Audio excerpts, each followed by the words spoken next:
کسی جگہ پر ایک شادی کی تقریب بڑی دھوم دھام سے جاری تھی۔ دلہا دلہن بڑی شان و شوکت کے ساتھ اسٹیج پر براجمان تھے۔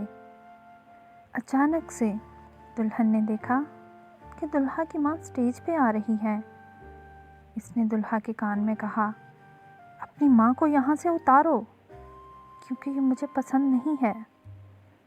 دلہا اٹھا اور اس نے مائک اپنے ہاتھوں میں پکڑا اور بولا، میری ماں کون خریدے گا؟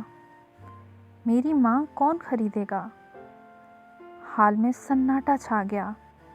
سب لوگ ایک دوسرے کا منہ دیکھنے لگے۔ پھر دلہا نے کہا، میں خریدوں گا اپنی ماں کو، میں خود خریدوں گا۔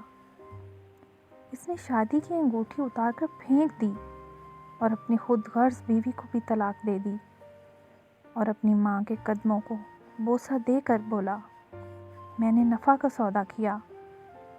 حاضرین میں سے ایک شخص اٹھا اور بولا، میں اپنی بیٹی کی شادی اس شخص سے کروں گا کیونکہ میری بیٹی کو اس سے اچھا شوہر نہیں مل سکتا۔ اس شخص نے دنیا بھی پا لی اور جنت بھی کما لی۔ بے شک ماں جیسی دولت کا نعم البدل دنیا میں نہیں ملتا۔ ناظرین، کمنٹ باکس میں ضرور بتائیے گا کہ آپ کو میری کہانی کیسی لگی۔